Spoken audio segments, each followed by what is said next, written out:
Hello friends, बहुत बहुत स्वागत है आपका मेरे चैनल मिस्टिक में।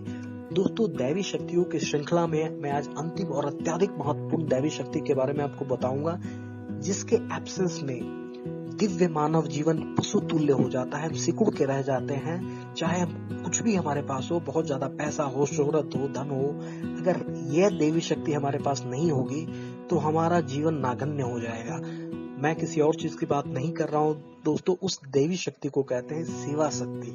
जैसे ही आप किसी की सेवा में प्रवृत्त होते हैं, किसी के दुख निवारण में अपने आप को लगाते हैं, आपके अंदर एक अभूतपूर्व आत्म शांति, आत्म अनुभव मिलता है, जो किसी भी सांसारिक चीज से मिलना संभव नहीं है। ये आप खुद रियलाइज कर सकते हैं। इसके लिए आपको किसी प्रवचन की जरूरत नहीं है। आप एक आदमी का कष्ट मिटाइए, जिस स्तर पर मिटा सकते हैं, आप देखिए आप कितना सुखी हो जाते हैं। खासकर आज के जमाना में देखा जाता है, लोग डिप्रेशन में बहुत रहते हैं, एंजाइटी है, बहुत तरीका की मानसिक बीमारियां पनप रही हैं। इसका कारण है दुष्प्रवृत्तियां जो समाज में बढ़ रही हैं। अगर आप सेवा भावना को अपनाते हैं, खासकर वो लोग जो डिप्रेस्ड हैं, एंजाइटी से जूझ रहे हैं, वो लोग अगर सेवा भाव को अपना के दुखियों का दुख मिटाते हैं, देखेंगे वो इतना खुश महसूस कर रहे हैं। जो दवाएं, वो जिन दवाओं में वो इतना पैसा बर्बाद कर रहे थे, उससे कोई खुशी नहीं मिल रही थी, अब दूसरों का सेवा करके वो अनंत आत्म सुख का अनुभव कर रहे हैं। वो डॉक्टर को खुद बोलते हैं, अब मुझे दवा की जरूरत नहीं है, मैं बस ऐसे ही रहना चाहता हूँ। ये जितना ज्यादा आप दूसरों के सेवा में अपने आप को लगाते हैं दोस्तों, उतना ही ज्यादा अपने सत्व गुण की वृद्धि होती है। और सत्व गुण वो गुण है जिससे आपके जीवन में प्रकाश का आगमन होगा। आप अच्छे बुरे की पहचान कर पाएंगे। हर वो चीज, अच्छी चीज आप अपनाएंगे जो आपको ईश्वर के नजदीक ले जाती है। सत्व गुण के वृद्धि में मरा हुआ जो मनुष्य है, वो स्वर्ग को प्राप्त होता है, ऐसा कृष्ण भगवान ने भी कहा है। लेकिन जो मुमुक्ष है, जिसको मुक्ति चाहिए, उसे भी चाहिए कि वो सत्व गुण को धारण करके भगवान की स्तुति करे, पूजा करे। ऐसा करने से उसे मुक्ति भी मिल जाएगी। तो सेवा का एक और परिणाम है सत्व गुण की वृद्धि। दोस्तों, वेदों का अटल सिद्धांत है। वेद जो है वो बोलते हैं, इस पृथ्वी पे कर्म ही प्रधान है, जैसा जो कर्म करेगा वैसा उसको फल मिलेगा। उन्होंने यहाँ तक कहा है, पाप कर्म का फल दुख है और पुण्य कर्म का फल सुख है।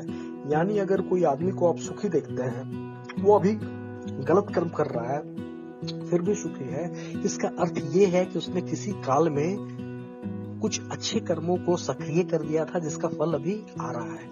उसका जो बुरे कर्मों को जिसे वो कर रहा है, उसका फल बाद में आगे चल के मिलेगा।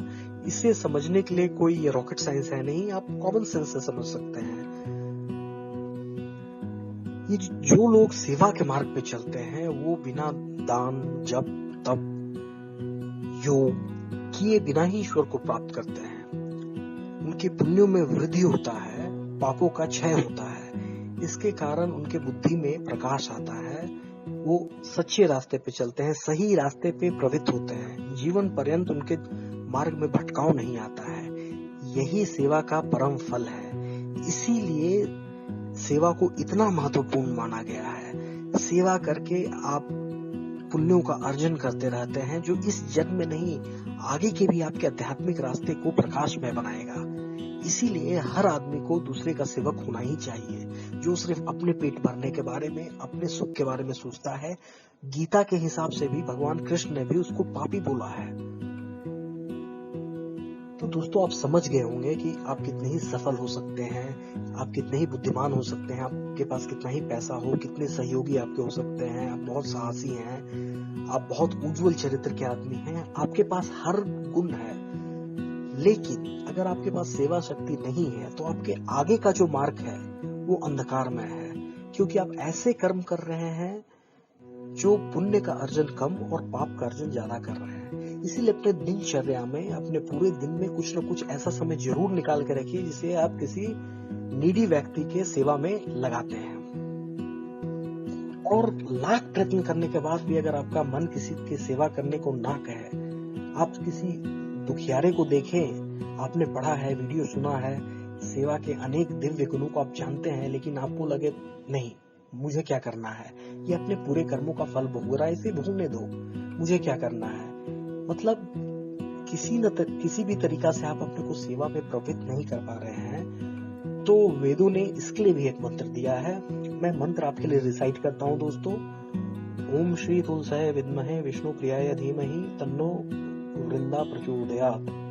मंत्र इस प्रकार है, ओम श्री तुलसाय विद्महे विष्णु प्रियाय धीमहि तन्नो वृंदा प्रचोदयात्।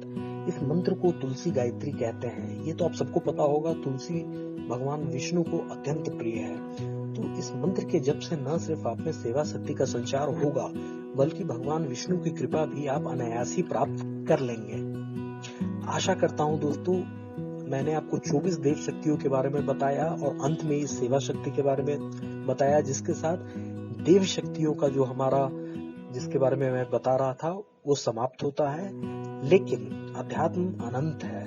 कल मैं फिर एक रोचक टॉपिक के साथ आपके पास आऊंगा। तब तक के लिए धन्यवाद।